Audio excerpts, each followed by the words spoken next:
चलिए अब हम लोग आंख के आंतरिक भागों को दोस्तों देख लेते हैं। मैंने बाहरी आंख के बाहरी भाग को देख लिया, अब आंतरिक भाग को देखते हैं। देखिए आंतरिक भाग में यहाँ तक हम लोग पढ़ लिए थे, जैसे आइरिस के बारे में पढ़े। यहाँ पे ये हमारा क्या आइरिस है, और इधर से ये वाला भाग श्वेत पटल यानी जिसको कोर्निया बोलते हैं, स्क्लेरा सॉरी स्क्लेरा बोलते हैं, ये वाला भाग। अब यहाँ पे समझते हैं स्क्लेरा के बाद जो आता है ये यहाँ पे एक लिक्विड रहता है ना, और लिक्विड के इधर लेंस होता है। यानी यहाँ पे हम लोग लेंस के बारे में पहले समझ लेते हैं।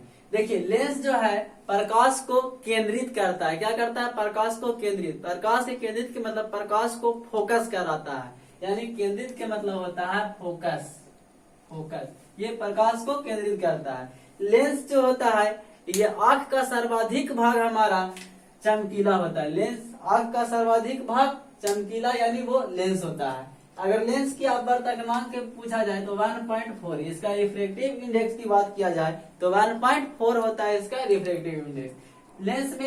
लेंस में कौन सा लेंस रहता है, यानी हमारे आंख में कौन सा लेंस पाया जाता है, तो वो है उत्तल लेंस यानी कन्वेक्स लेंस, उत्तल लेंस। अब हम लोग समझते हैं सिलियरी मांसपेशियां। देखिए लेंस को पकड़कर दो मांसपेशियां रखी हुई है जिसका नाम है सिलियरी मांसपेशियां। एगो यहाँ से देख रहे हैं ये वाला भाग और एक नीचे वाला भाग। ये दोनों लेंस को क्या पकड़ रखी है, इस प्रकार से। ये मान लीजिए लेंस है तो इस प्रकार से इधर से मसल्स पकड़ रखी है और इधर से मसल, ये दोनों प्रकार पकड़ के इसको खींची हुई है। इधर से ये वाला खींच रहा है, इधर से ये वाला खींच रहा है। इस प्रकार से सिलियरी मांसपेशियां है। इसको हिंदी में पछमारी पेशी बोलते हैं। ये क्या करता है, लेंस को समायोजित या सामंजस्य के काम करता है। मतलब कि वस्तु अगर दूर है तो लेंस क्या होगा, फैल जाएगा। लेंस क्या हो जाएगा, वस्तु अगर दूर वाला वस्तु को हमें देखना है तो लेंस को पतला करना पड़ेगा। पतला करने के मतलब क्या है ना, पतला करके लेंस को खूब ऐसे करके देखेंगे। उसके बाद अगर वस्तु के निकट है और उसको देखना है तो उस वक्त हमारा लेंस क्या होगा, लेंस मोटा करना होगा। और ये सब काम करने कौन करता है, तो हमारा सिलियरी मांसपेशियां। ये मांस का बना हुआ संरचना होता है। यही क्या करता है, जब दूर की वस्तुएं देखना है तो ये क्या हो जाता है, तना जाता है यानी फैला हो जाता है। और जब भीरू की वस्तु देखना है तो ये सिकुड़ जाता है, यानी इस प्रकार से होता है, स्प्रिंग जैसा होता है। अब हम लोग यहाँ पॉइंट समझते हैं कोराइड, जिसको बोलते हैं रक्त पटल। ये वाला भाग देखिए, ये वाला जो भाग है, ये वाला, इसको बोलते हैं रक्त पटल, इंग्लिश में बोलते हैं कोराइड। ये क्या करता है, रेटिना को रक्त तथा पोषक पूर्ति करता है। यानी रक्त बोलेगा कि आंखों में रक्त को कौन भेजता है, तो ये कोराइड भेजता है, इसीलिए इसे रक्त पटल कहते हैं। ये रेटिना को और रक्त तथा पोषक पूर्ति को करता है, यानी रेटिना को पोषक पूर्ति करता है ये वाला भाग कोराइड। इसके बाद हम लोग समझते हैं आंखों में दो प्रकार के क्या होते हैं, लिक्विड पाए जाते हैं। आंखों में दो तरह के लिक्विड होते हैं। एक लिक्विड का नाम है एक्वस ह्यूमर, हिंदी में बोलते हैं इसको नेत्रोल। और दूसरा लिक्विड जो है उसका नाम है विट्रस ह्यूमर, जिसको बोलते हैं कचाव। ये क्या करता है, एक्वस ह्यूमर का काम है लेंस की रक्षा करना, यानी लेंस की सुरक्षा का काम करता है एक्वस ह्यूमर। देखिए ये लेंस के इधर वाला साइड में है, ये वाला जो देख रहे हैं यहाँ पे लिक्विड भरा हुआ है, ये कौन सा लिक्विड है, एक्वस ह्यूमर। इसको हिंदी में बोलते हैं नेत्रोल। ये वाला भाग है हमारा। और जो कचाव द्रव है ये वाला पूरे आंख में है, और ये क्या करता है, रेटिना की तो रक्षा करता है। ये रेटिना की रक्षा करता है, यानी कचाव द्रव रेटिना, ये वाला रेटिना जो हमारा है ये वाला को रक्षा करता है, और लेंस की रक्षा करता है हमारा एक्वस द्रव। ये दोनों द्रव है ना, इम्पोर्टेंट है। अच्छा, आंख के संरचना, आंतरिक संरचना गोल है, तो गोल होने का कारण क्या है, गोल कौन देता है, तो कचाव द्रव यानी रेटिना देता है। तो रेटिना क्या करता है, अगर रेटिना में यानी ये वाला ये द्रव नहीं रहेगा, विट्रस ह्यूमर नहीं रहेगा, तो आंख की संरचना गोल नहीं रहेगी, चपटा हो सकता है, यानी बदल जाएगा। तो गोल करके रखने का काम कौन करता है, तो ये एक्वस ह्यूमर, आंसू इसी में से निकलते हैं, है ना। तो क्वेश्चन भी आता है कि आंसू किसका बना होता है, तो विट्रस ह्यूमर में से ही आंसू निकलता है। अब देखिए यहाँ तक हम लोग समझ गए। इसके बाद ये सिलियरी मांसपेशियां है, ये यहाँ पे है, इसका एक स्क्रीनशॉट लीजिए। आगे के भाग को हम लोग फिर से समझते हैं। इतना मेहनत लगाएंगे चलिए अब उसका स्क्रीनशॉट ले लिए तो देखते हैं। अब यहाँ पे हम लोग कि आंख में यहाँ पे ब्लाइंड स्पॉट, जिसको बोलते हैं अंध बिंदु। क्या बोलते हैं, अंध बिंदु। ये जो होता है ऑप्टिक नर्व आकार में रेटिना में प्रवेश करती है। यहाँ पे रहता है, ये है हमारा ब्लाइंड स्पॉट, ये ऑप्टिक नर्व के साथ जुड़ी हुई रहती है। यहाँ पे प्रकाश नहीं पहुंचता, यहाँ पे प्रकाश नहीं पहुंचती है।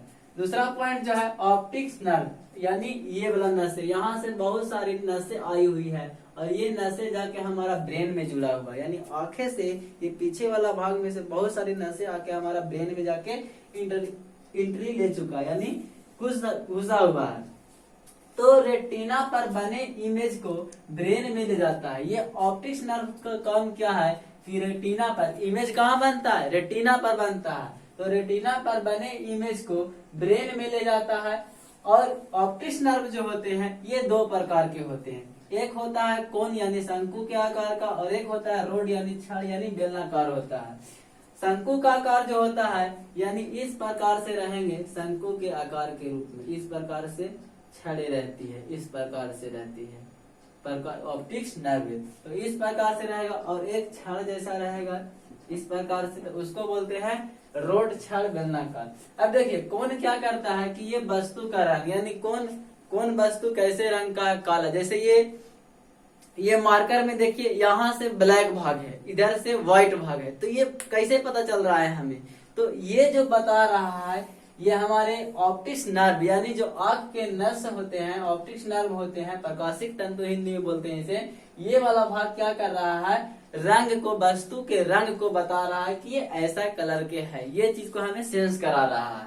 उसके बाद यहाँ पे ये क्या करता है, इसका एक और काम है कलर ब्लाइंडनेस। यहाँ पे ये कलर ब्लाइंडनेस होता है, यानी लाल रंग को हरा रंग और हरा रंग को, ये बीमारी है कलर ब्लाइंडनेस का, तो लाल रंग हरा दिखाई देगा, हरा रंग लाल दिखाई देता है। एक और होता है डाल्टोनिज्म, इसमें लाल कोई वस्तु में आपको लाल दिखाई देगी, ज्यादा लाल दिखाई देती है, यानी ये बीमारी है डाल्टोनिज्म। उसके बाद हम लोग देख लेते हैं ये रॉड की यानी छड़ की बेलनाकार, तो ये अंधेरे में देखने के लिए काम आता है।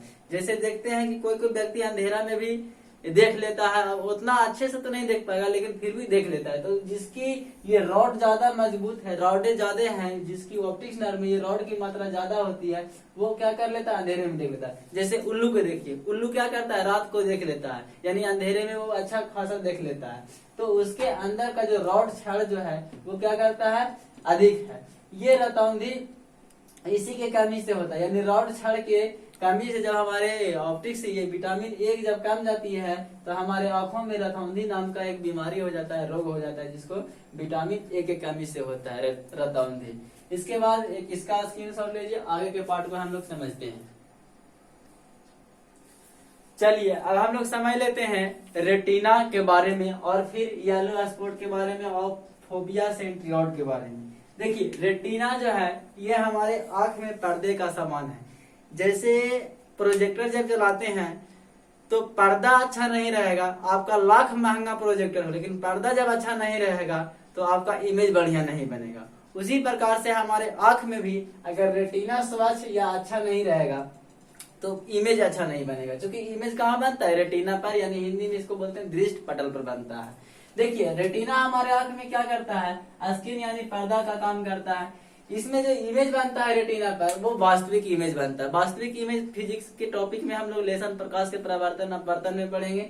तो वास्तविक प्रतिबिंब बनता है यानी रियल इमेज बनता है। अच्छा, उसके बाद उल्टा बनता है और छोटा बनता है। हमेशा इस पे इमेज जो बनेगा, प्रतिबिंब जो बनेगा रेटिना पर क्या बनेगा, उल्टा बनेगा और छोटा बनेगा। छोटा का मतलब ये नहीं कि कोई हाथी है तो हाथी भर के इमेज बनेगा, नहीं, छोटा बनता है, वस्तु से हमेशा छोटा प्रतिबिंब बनता है। उसके बाद हम लोग समझ जाते हैं येलो स्पॉट, यानी जिसको बोलते हैं पीत बिंदु या मेकुला। ये वाला भाग है हमारा मेकुला। यहाँ पे देखिए ये रेटिना हो गया, ये रेटिना का मध्य भाग हो गया। रेटिना का मध्य भाग यानी मेकुला कहलाता है, और मेकुला पर जो इमेज बनता है वो बेस्ट इमेज बनता है। कहाँ बनता है, बेस्ट एंड क्लियर इमेज कहाँ बनता है, तो मेकुला पर, यानी येलो स्पॉट बोले या मेकुला बोले। तो कभी कभी सवाल भी आता है कि है ना, बेस्ट एंड क्लियर इमेज यानी साफ और अच्छा, सबसे अच्छा इमेज कहाँ पे बनता है, आँख के किस भाग पे, तो आँख के मोकिला भाग पे, यानी येलो स्पॉट, रेटिना का मध्य भाग जो है येलो स्पॉट उस पे बनता है। यानी यहाँ पे जब किसी वस्तु के इमेज बनाएंगे, यहाँ पे बनता है जैसे रेटिना, तो ये पूरा हो गया, लेकिन यहाँ पे मैकुला के पास जब बनेगा तो ये वाला जो इमेज होगा ये बेस्ट एंड क्लियर इमेज कहलाएगा आपका। ठीक है, तो ये याद रखिएगा, येलो स्पॉट पे बनने वाला इमेज बेस्ट एंड क्लियर होता है। आगे हम लोग समझते हैं कि फोबिया सेंट्रियोड यानी मैकुला का एक गात्र भाग होता है जिसको बोलते हैं यहाँ पे पैनी नजर से। अब देखिए, अगर बेस्ट से भी होता है एक मोस्ट बेस्ट, यानी इससे भी अच्छा कहाँ पे इमेज बनता है, तो जब मैकुला के मध्य भाग में, जब यहाँ ये मैकुला इतना सा है तो इसके बीचों बीच में जब बनेगा, यानी यहाँ पे बीच में जब बनेगा तो ये हो जाएगा मोस्ट बेस्ट, तो बनेगा इमेज, तो वो हो गया फोबिया सेंट्रियोड। इसके मध्य भाग को क्या कहते हैं, फोबिया सेंट्रियोड, यानी पैनी नजर से देखना ना बोलते हैं। जैसे देखिए, जब मूवी वगैरह में देखते हैं तो किसी को है ना छत पे जाके गोली वगैरह मारना है तो तब उसको एक निशाना बनाता है, खतरनाक निशाना जिसको बोलते हैं ना, एक फिक्स निशाना बनाएगा। तो आर्मी लोग भी वैसे ही देखिए बॉर्डर पे देखते हैं तो वो लोग क्या बनाते हैं, खतरनाक निशाना बनाते हैं। तब उसको इमेज को पहले कहाँ रखते हैं, रेटिना पर, रेटिना के बाद कहाँ पे लाते हैं इमेज को, तो ये मैकुला भाग पर लाते हैं, और मैकुला भाग पे लाने के बाद हम यहाँ पे मैकुला के बीच में लाते हैं, तब बनता है ये वाला भाग, स्पष्ट दिखाई देता है, उसको बोलते हैं पैनी नजर। क्या बोलते हैं, पैनी नजर। इसके बाद है ना इसका एक स्क्रीनशॉट लीजिए आप लोग। चलिए अब हम थोड़ा सा समझ लेते हैं कि आंख और कैमरा में तुलना थोड़ा सा देख लेते हैं, यानी अंतर देख लेते हैं। देखिए, कैमरा और आंख दोनों का थोड़ा सा काम है ना एक जैसा।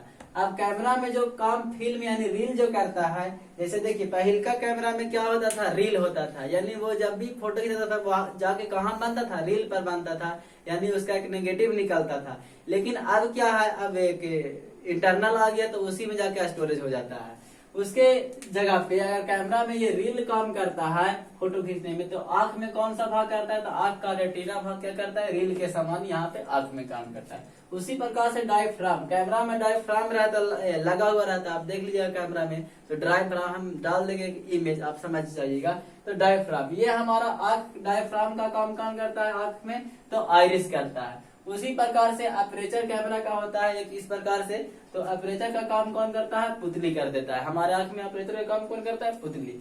लेंस जो होता है कैमरा में वो हमारा नेत्र लेंस, इसमें भी कैमरा में भी उत्तल लेंस होता है, इसमें भी उत्तल लेंस होता है। तो इस प्रकार से कैमरा वाइज में है ना कोई डिफरेंट नहीं, जो काम इसमें रील करता है वो रेटिना, जो डायफ्राम करता है वो आइरिस, जो अपर्चर करता है वो प्यूपिल करता है, और जो लेंस करता है वो नेत्र लेंस करता है। इसके बाद हम लोग फिजिक्स में हम लोग देखेंगे और भी नेत्र से संबंधित, जैसे इसमें नेत्र में कई प्रकार के दोष हो जाते हैं, जैसे निकट दृष्टि दोष, दूर दृष्टि दोष, जरा दूर दृष्टि दोष, मोतियाबिंद, ये सब जो होते हैं इसको हम लोग फिजिक्स में पढ़ेंगे।